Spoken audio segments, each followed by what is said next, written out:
Emergency Road Service. Hello, can I have the ambulance, please? My husband's holding himself. Ambulance, thank you. Yes, please. Kyle, get along.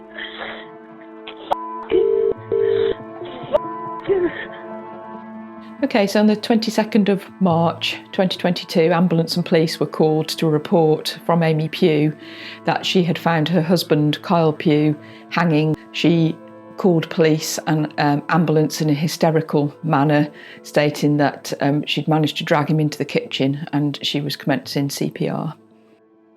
Hello, can I have the ambulance, please? My husband's hung himself. Okay. And my husband's dead, like on a level. Okay, my darling. Okay. Oh no, my darling. Oh no. I'm going to get some help arranged. I'm going to get some help arranged, okay? Just give me skin compression, it's painful. Okay. Well, they just wake him up, man. Just wake him up. Amy, do you want to go with my mate? Yeah, received. Just wake him up, please. I know, darling, come in here. Amy and Kyle were a married couple. They'd been together for a number of years. However, they had separated and Kyle was in a new relationship at the time of his death. I've been sitting here playing music, drinking, just telling him to go himself, thinking that he's not here, that he's on the way to his girlfriend's. I've been literally sat here thinking the most horriblest things about him.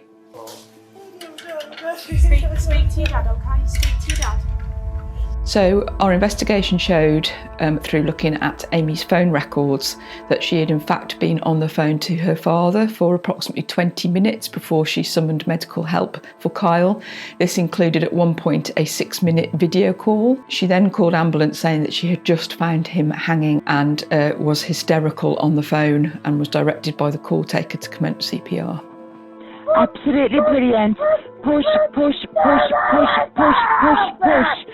Come on, my darling, you've got this. You idiot! No, why did you do this? Come on, my darling. No, why did you do this? Come on. A post-mortem was conducted and ultimately, after a number of medical experts were consulted, this showed that Kyle had died due to the reason of compression to his neck. It was also discovered that he had a fractured eye socket and a fractured nose. The prosecution case was that was inflicted by Amy, either by a headlock or some form of compression, although we will never know exactly what form that took. No, it's just because there's a lot of things going on at the minute. Amy presented as erratic, she was intoxicated, she was very difficult to reason with. However, for the officers at the scene, this would be consistent with somebody who is in shock, who just discovered their husband hanging. So they tried to assist her in any way that they could, but she was very difficult to communicate with. Dad, I'll call you in a bit. And the police have told me to come in. Has he got a pulse or what? I don't think Because his heart's moving, so there's a chance that he will survive this stupidity. I don't know, mate. That's why all the medical professionals are in there at the minute. Okay. They're still jumping on him. I'm not going to look. Amy would have been very aware of Kyle's vulnerabilities, and I believe that she callously used his vulnerabilities in a way to try and protect herself and evade the justice that she now faces. I have been in there, but I'd rather stay with you. Okay? I've saved him so many times. Kyle was taken to hospital and sadly died the next day, surrounded by his family. A murder investigation was launched after concerns were raised by Kyle's family. They believed that Amy was acting in an erratic and strange way. Some of the facts that were being put forward didn't seem to add up to them, and most concerning to them was the fact that Kyle's phone was missing. So they reported their concerns to the police, and West Mercia Police launched an investigation into the circumstances surrounding Kyle's death. You are now under arrest on suspicion of murder. What? You don't have to say anything, but This is on the basis of a post-mortem today and an update from the post-mortem. So Amy was interviewed on a number of occasions by officers from West Mercia Police. She never admitted what had happened in the house that night. She has shown no remorse for what has happened, and throughout the trial maintained her insistence that she found him hanging. Are you charging me this time then, or are you just doing it to interview me? Some said he killed himself for sake. He hung himself, I found him. So why am here again, getting arrested again for the same I'll never know.